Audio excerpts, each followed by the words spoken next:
Okay, let's dive into this, because today we're looking at a completely fascinating collision. On one side, you have the cold, heavily calculated world of advanced mathematical forecasting, and on the other, well, the absolutely chaotic, heart-pounding human drama of the 2026 FIFA World Cup.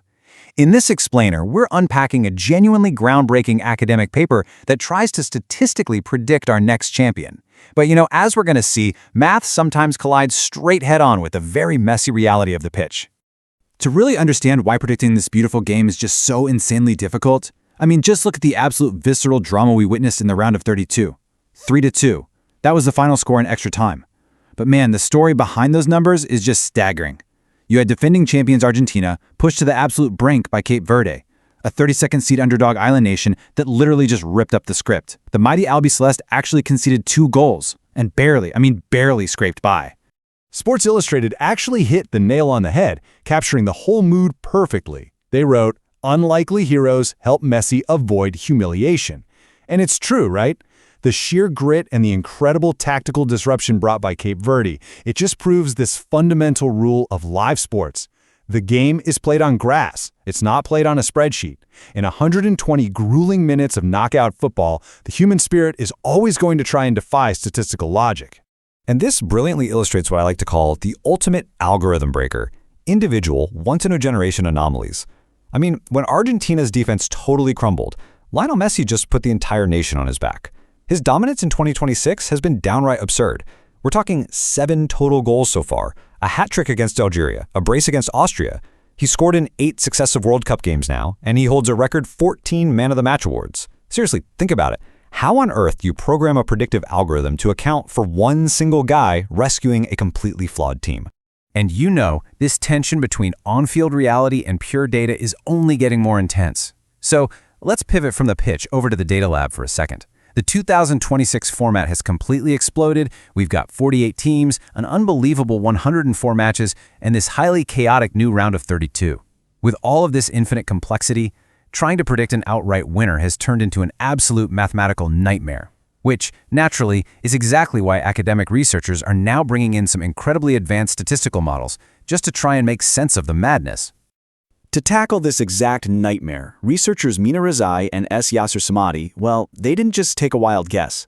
They ran a truly staggering 5,000 Monte Carlo simulations.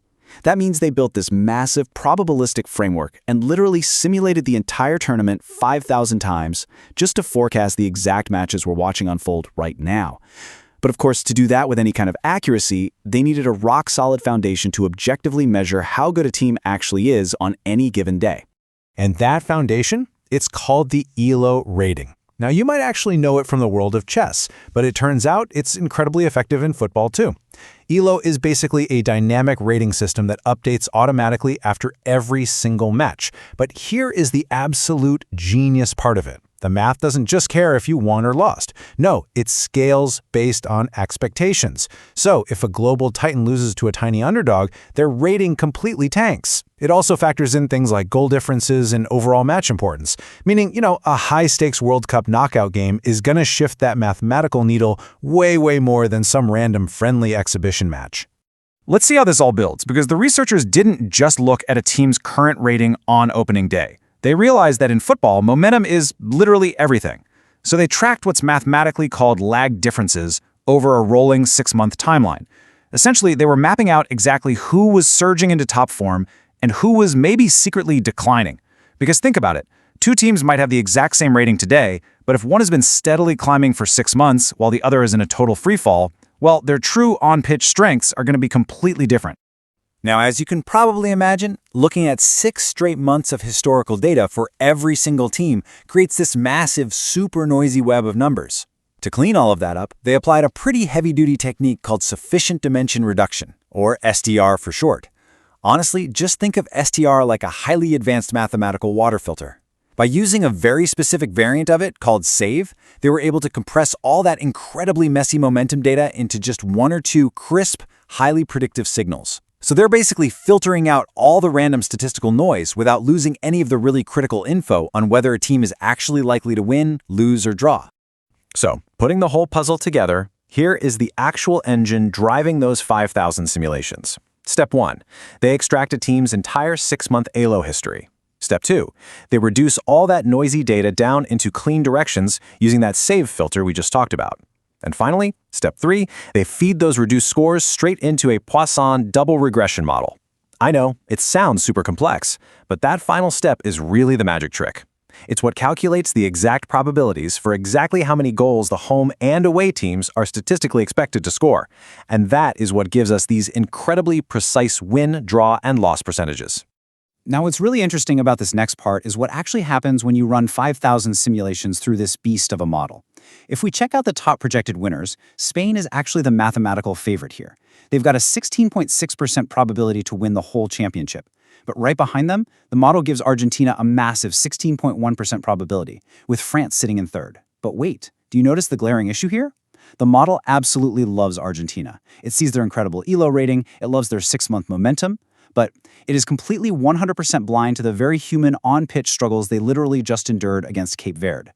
And guys, this brings us right back to our core conflict, math versus reality. On one side, we have this mathematical projection confidently stating Argentina possesses a solid 16.1% chance to win it all, totally based on historical ELO data and Poisson goal regressions. But on the other side, we have actual, real-world human observation. The legendary English football pundit Ian Wright, well, he watched that round of 32 match and noted with his own 2 eyes that Argentina is structurally poor right now. They're defensively weak in the wide areas of the pitch, making them highly, highly vulnerable, honestly, no matter what that 6-month mathematical data trend is claiming.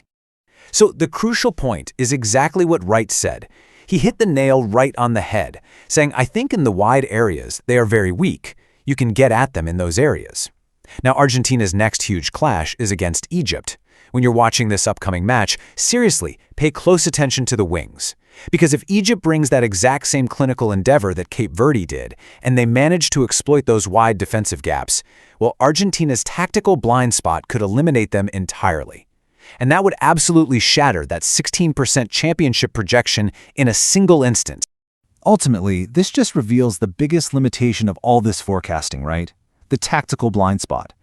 Don't get me wrong, advanced ELO histories and these sufficient dimension reduction models, they are absolutely incredible tools for forecasting broad probabilities over thousands of matches. But they just cannot measure the unbridled passion of an underdog team playing the absolute game of their lives. And an algorithm, no matter how advanced, certainly cannot see a glaring, highly exploitable gap in a team's defensive formation out on the wings. It just misses that human element entirely. Which leaves us all with this final, lingering thought.